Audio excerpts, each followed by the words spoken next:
বন্ধুরা, ঘরে থাকা চিড়া দিয়েই খুব কম সময়ে কম উপকরণে এভাবে শুকনো মিষ্টি বাচ্চাদেরকে তৈরি করে দিতে পারবেন। আসুন কিভাবে তৈরি করি দেখতে থাকুন পুরো ভিডিওটা। আসসালামু আলাইকুম বন্ধুরা, লাইলা কিচেন টেইলে আপনাদের সবাইকে স্বাগতম। বন্ধুরা কেমন আছেন? আশা করছি আল্লাহর রহমতে সবাই ভালো আছেন। আলহামদুলিল্লাহ আমিও ভালো আছি।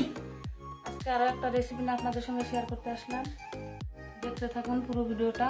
এখানে চিড়া নিয়েছি, আমি দেশি চিড়াটা নিয়েছি, ভালো করে জেরে সব পরিষ্কার করে নিয়েছি। এখন আমি চিড়াটা ভিজিয়ে ভালো করে পরিষ্কার করে দুটা তিনটা ধোয়া দিয়ে পরিষ্কার করে ভিজিয়ে রেখে দিব। তারপরে আমি 10 থেকে 15 মিনিট পর্যন্ত ভিজিয়ে রেখে দিব। তারপরে ফিরে আসতেছি। ফিরে আসলাম আবার 15 মিনিট পর। চিড়াটা ভালো করে পরিষ্কার করে ধুয়ে ভিজিয়ে রেখেছিলাম, ভিজে গেছে। এখন চিড়াটা আমি এখন এই যে শিল পাটায় বেটে নিয়ে তারপরে এসে দেখাইতেছি। বন্ধুরা, আমি এখানে চিড়াটা বেটে নিয়েছি শিল পাটায়। এখন এখানে দিয়ে দিব ঘি, দিয়ে দিব 2 চামচ।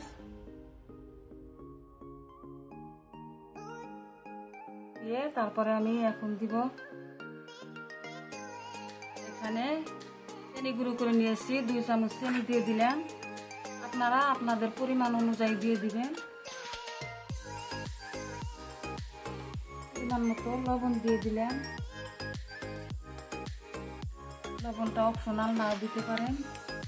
এখানে 1 প্যাকেট গুঁড়ো দুধ দিয়ে দিলাম 10 টাকা থেকে।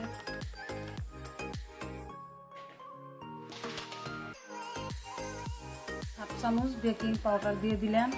বেকিং সোডা না কিন্তু বেকিং পাউডারটা দিয়ে দিলাম। দিয়ে এখন ভালো করে মেখে নিব। একটা ডো তৈরি করে নিব ভালো করে মেখে সব দিয়ে। আমার চিড়াটা ডো করা হয়ে গেছে। 2-3 মিনিট ভালো করে মেখে নিয়েছি। এখন আমি শেপ দিয়ে দিব। নাস্তাটা তৈরি করব, একটু শেপ দিয়ে দিব। বন্ধুরা, হাতে একটু ঘি মাখিয়ে নিয়েছি, নিয়ে একটু একটু করে ডো নিয়ে নিলাম। একটু করে ডো নিয়ে এভাবে করে আগে গোল করে নিয়ে নিব, হাতের তালু দিয়ে দিয়ে লম্বা করে নিব। এভাবে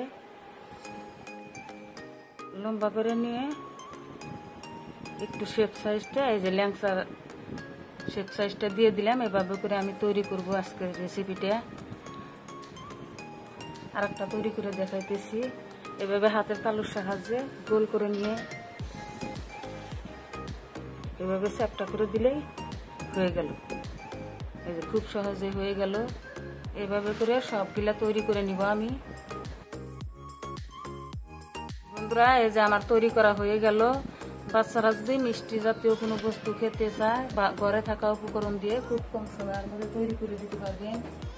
আসলে এখন চুলার পরে ভেজে নিব। এখানে আমি তেল গরম দিয়েছি, তেলটা হাই হিটে গরম করে নিব।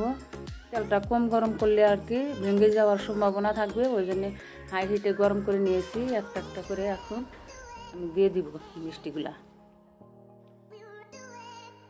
অর্ধেকটি দিয়ে দিব আমি, আর অর্ধেক কটা আবার দিব, একেবারে দিব না। এখন একটু হালকা করে নেড়ে নিব। হাই হিটে 1 মিনিট জাল করে তারপরে গ্যাসটা কমিয়ে দিব। লাহে লাহে জাল করব। লাহে লাহে জাল করলে ভিতরে ভালোভাবে সেদ্ধ হবে। ওই জন্য আগে 1 মিনিট হাই হিটে জাল করে নিলাম। এই যে হয়ে গেল আমার মিষ্টিগুলো খুব সহজে। এখন তুলে নিব আমি, তেলটা ঝরিয়ে। বাচ্চারা হয় না। বন্ধুরা, আমার এখানে হয়ে গেছে মিষ্টিটা নরম তুলতুলে, দেখুন অনেকটাই ফুলে গেছে। এখানে আমি, আপনারা শিরাতেও ভিজাতে পারেন, আমি শিরাতে ভিজাবো না। এখানে চিনি গুঁড়ো করে নিয়েছি, চিনির গুঁড়োর মধ্যে গড়িয়ে নিব। এই যে এভাবে করে গড়িয়ে নিব।